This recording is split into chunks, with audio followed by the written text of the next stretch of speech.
Dan banjir hingga ketinggian. Wilayah di Kabupaten Cirebon sampah memenuhi. Terkini di jembatan Cikaso, Sungai Cikaso, ini rumah sudah.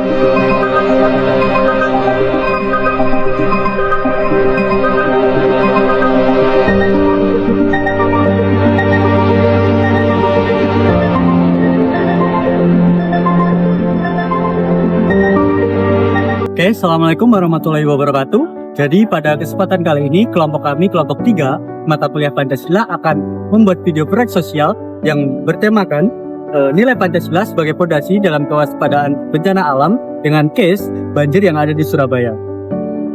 Banjir bukan hanya persoalan air yang meluap, tetapi berkaitan dengan perilaku masyarakat, kesiapsiagaan lingkungan sistem informasi, dan juga kepedulian bersama. Proyek ini kami di sini akan membahas sebuah kebijakan alternatif berupa penanggulangan banjir dengan cara pemberdayaan komunitas, penggunaan teknologi ini, dan juga edukasi ke masyarakat.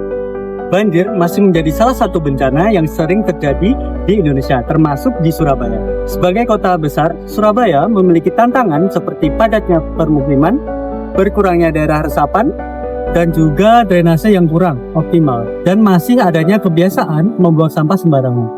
Masalah banjir tidak hanya diselesaikan oleh pemerintah saja, masyarakat pun ikut terlibat, seperti nilai Pancasila, yaitu gotong royong, kemanusiaan, dan keadilan. Itu bakal menjadi kesiapsiagaan bencana banjir untuk bersama.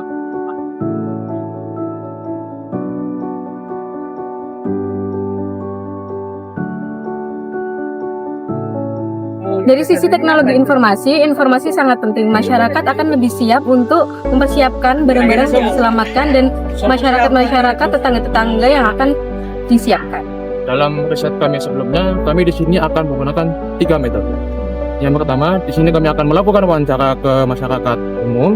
Lalu yang kedua, kami akan melakukan edukasi ke masyarakat. Lalu yang terakhir, di sini kami akan mengkaji dari pustaka, dari beberapa jurnal yang kami cari, sebagai cara untuk mengetahui teknologi terkini dan juga edukasi ke masyarakat.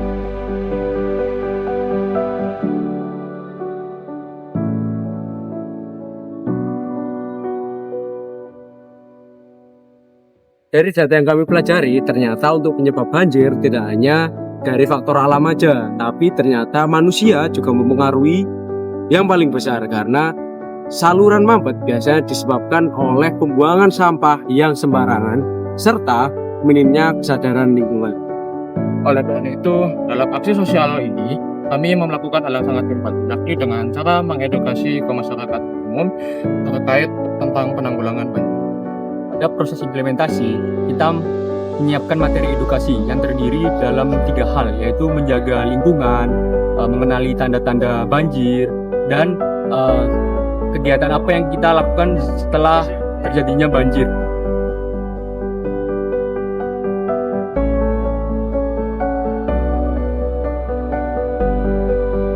Membuang sampah pada tempatnya juga adalah faktor kunci dalam menjaga kesadaran lingkungan. Karena itu, ayo kita mulai membuang sampah pada tempatnya. Yang kedua adalah kesiapsiagaan informasi. Dengan memanfaatkan WhatsApp, informasi lebih cepat diterima seperti air naik, listrik mati, dan lain-lain. Yang penting teknologinya cepat tersampaikan, tidak harus yang Langkah ketiga, kita membangun komunitas tanggap banjir. Komunitas ini mengajak warga untuk saling membantu dan mendata rentan usia anak-anak, dan juga kita membuat evaluasi dan evakuasi yang aman.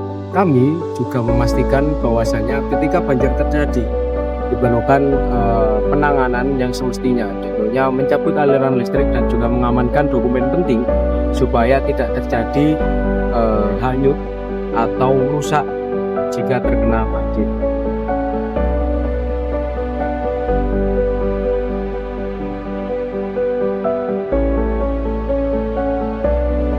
Implementasi ini memang sederhana, tetapi tujuannya adalah membangun kesadaran. Karena dalam mitigasi bencana, hal kecil seperti menjaga slogan, berbagi informasi, dan saling peduli bisa berdampak besar bagi keselamatan bersama.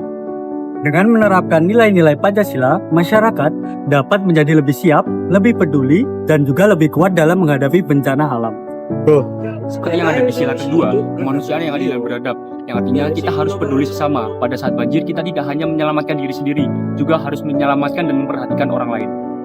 Ketiga adalah persatuan Indonesia, masyarakat bersama-sama bergotong royong untuk saling membantu, tidak berjalan sendiri-sendiri. Di dalam sila keempat Pancasila sendiri ya kerakyatan yang dipimpin oleh umat kebijaksanaan dalam masyarakat dan kebangsaan sendiri di sini menjelaskan peran warga sendiri juga untuk menolong dan membuat evakuasi rakyat dari membagi jadwal dan menentukan titik evakuasi dan juga membagi tim untuk pencegahan dan evakuasi banjir sendiri. Pada topik ini ada juga penerapan Pancasila pada sila kelima, yaitu keadilan sosial bagi seluruh Indonesia, di mana pada poin ini kita tekankan bahwa harusnya ada pemerataan informasi terkait dengan penanganan bencana banjir, tidak peduli umur, ras, atau agama. Jadi semua berhak mendapatkan informasi yang sama. Dengan begitu, Pancasila bukan hanya teori yang dipelajari di kelas, tetapi bisa diterapkan langsung dalam kehidupan masyarakat, masuk dalam kewaspadaan terhadap bencana alam. Pentingnya edukasi harusnya tidak hanya dilakukan sekali, tapi harus berkelanjutan. Semakin sering kita memberikan informasi terkait dengan mitigasi bencana, semakin juga kesiapan warga dalam menghadapi bencana juga semakin meningkat.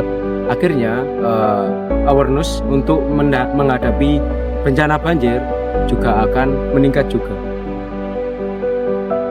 Dan dari sini saya juga belajar bahwa kita harus mempelajari dan mengobservasi sebelum menemukan solusi. Dari hasil tersebut kita bisa mendapatkan hasil yang baik untuk pencegahan banjir sendiri dan bagaimana cara pengedukasian kepada masyarakat sekitar. Saya menyadari gotong royong harus dilakukan bersama-sama, tidak sendirian. Saya media komunikasi sederhana dapat membantu masyarakat, tidak hanya media yang rumit saja, karena akan lebih cepat sampai informasinya. Kami juga menyadari bahwasanya banjir ini juga tidak hanya dimitigasi dengan penyampaian informasi secara verbal, tapi juga disampaikan dengan bahasa yang mudah dipahami bagi semua orang. Bagi saya, proyek ini membuktikan bahwa Pancasila bukan hanya hafalan, tetapi pedoman untuk bertindak, peduli, dan memberi manfaat bagi lingkungan sekitar. Dari proyek ini, saya belajar bahwa nilai Pancasila dapat diimplementasikan ke dalam kehidupan sehari-hari, salah satunya adalah menghadapi banjir.